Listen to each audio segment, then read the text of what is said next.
which is something I've been interested in for for about a year or so, has been this idea that infrastructure, that the idea of networked infrastructure, meaning systems like grids and electrical wires and stormwater and all that stuff, that there's been a big emphasis upon that as being the tool by which cities get made. Really extensive networks. Okay. But the reality is that in the U.S. at least, the recession plus the recession combined with the fact that taxpayers are reluctant to want to spend money on those kinds of improvements have proven that those ambitions are kind of ill-founded in terms of the practicality of things. Because nobody wants to pay for these very ambitious kind of projects. And in actually looking back on it, it's really been the loss of instrumentality of the role of architecture in cities has really began, in fact, with the advent of infrastructure around 100 years ago. Once infrastructure started becoming dominant, architecture ended up just sort of being relegated to a back seat where you just said, here's your site, put your building on. Yeah. And basically that's when the whole thing about architects doing object build, every building is an object building kind of thing started. So when I'm interested in sort of saying, look, this unfortunate, what most people view as an unfortunate incidence in this development over the last 10 or 15 years could actually be a great opportunity, because with the loss of agency of large-scale infrastructural projects, the burden is now increasingly being shunted, of building infrastructure is being shunted from being a publicly sponsored and kind of extensive and holistic view to things where you're basically asking private developers to supply that.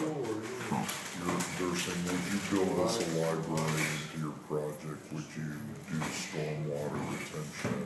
Et cetera, et cetera. So instead of the public doing it, they're saying, you guys can do it cheaper, faster, and so on and so forth. So I basically am of the opinion that thing which most view as a burden could actually be something that invigorates the instrumentality of architecture, because it's taking on something that it hasn't taken on for a very long time. So I could point to that, the example of the Borromini Church with the 4 fountains in Rome. They did that sort of thing. So but battery power, battery pack, what I'm calling it, is intended to allude to something which is basically more localized and self-sustaining, as opposed to something that plugs in to a larger network.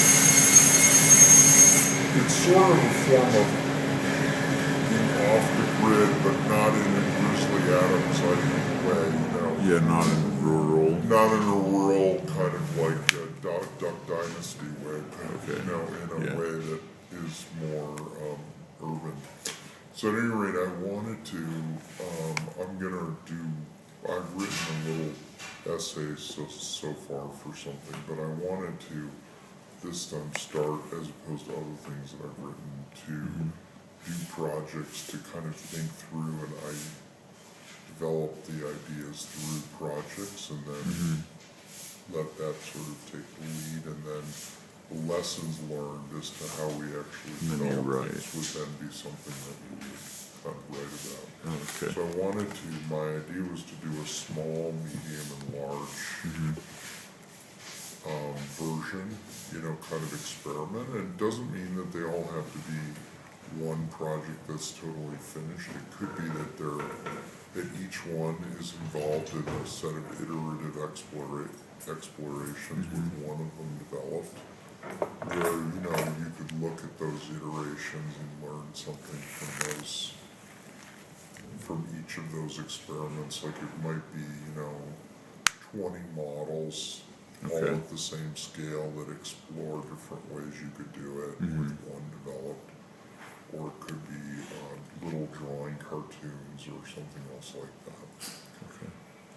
So the Hypo Park, which is a project I started with last summer, that was the first of these kind of ideas, and that was an idea that I'll show you.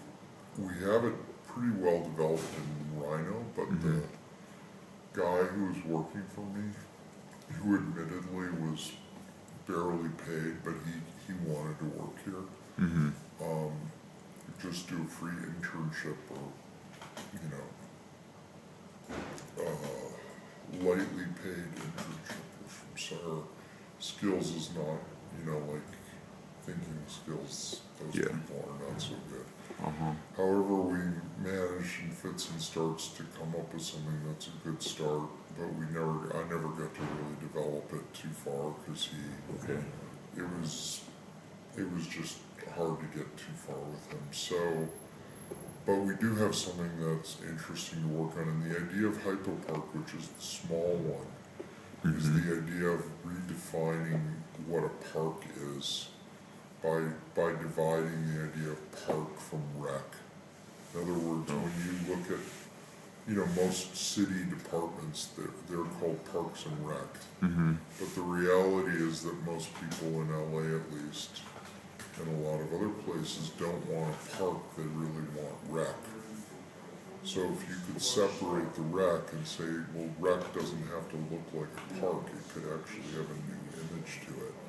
What we basically developed was an idea of what I call empty density.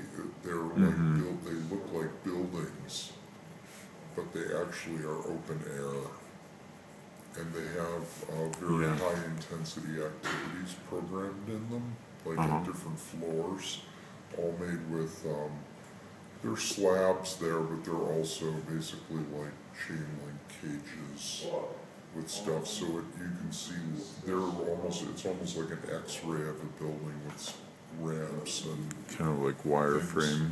correct. kind of It thing. looks like a wireframe. That's exactly right.